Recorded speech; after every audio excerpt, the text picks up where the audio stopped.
Hi friend, praise the Lord. ప్రపంచంలో ఎక్కడో యుద్ధం జరుగుతూ ఉంటే, మరెక్కడో ప్రకృతి వైపరీత్యాలు జరుగుతూ ఉంటే, అంత్యకాల సంభవాలు అంటున్నావే, ప్రభు వచ్చేస్తున్నాడు అంటున్నావే, అసలు రెండవ రాకడనే పదం బైబిల్లో ఉందా? దానికంటే ముందు జరిగే సంభవం ఒకటి ఉందని నీకు తెలుసా? ప్రభు రెండవ రాకడలో మొదటి దశ రహస్య రాకడ. మొదటి దశలోని పత్రిక 4, 16, 17 ప్రకారం ప్రభువు మధ్యాకాశంలోకి దిగివచ్చి పరిశుద్ధ సంఘాన్ని ఇహము నుండి పరమునకు కొనిపోయే దైవిక సంభవం ఇది. మరి రెండవ దశ బహిరంగ రాకడలో ప్రభువు భూమి మీదకి వచ్చి రాజ్య స్థాపన చేస్తారు. దీనికి ప్రభువు అనేక సూచనలు మనకి ఇచ్చారు.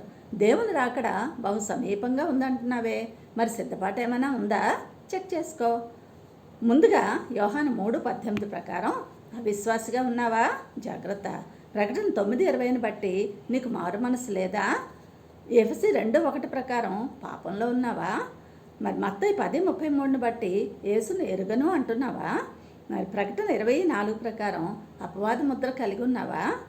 అయితే విడిచిపెట్టబడుట ఖాయం. మరి విశ్వాస సమాజమా క్రీస్తుతో ఎత్తబడాలనుందా? ఇవి నీకు ఖచ్చితంగా ఉండాలి.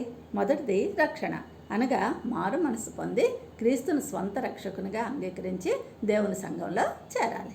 రెండవది హెబ్రీ 12:14 బట్టి అంతరంగ పవిత్రతను కాపాడుకోవాలి వాక్యం ద్వారా. 3 మత్తయి 5:8 వలె పశ్చాత్తాపంతో ఆత్మశుద్ధి కలిగి ఉండాలి. 4 ప్రార్థన, ఉపవాసము.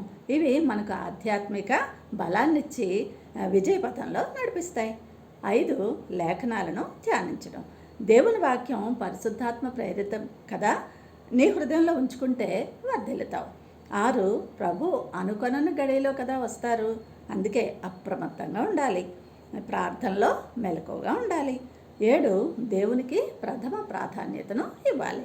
8 దేవుని ప్రేమ కలిగి ఒకరినొకరు క్షమించుకుంటూ ఆదరించుకుంటూ ఉండాలి. 9 లోకాశలకు దూరంగా క్రీస్తు కోసం నిరీక్షిస్తూ జీవించాలి. మిత్రమా, నీ మరణమో క్రీస్తు పునరాగమనమో నీకు తెలియదు గనుక ప్రేమ, క్షమ అనే ఆత్మీయ కవచాన్ని ధరించి పరిశుద్ధంగా జీవించు. ఎత్తబడి సంఘంలో నీవే ముందుంటావు. నేటి ప్రశ్న, మనము సదాకాలము ప్రభుతో కూడా ఉందము. Reference please. Thank you. God bless you all.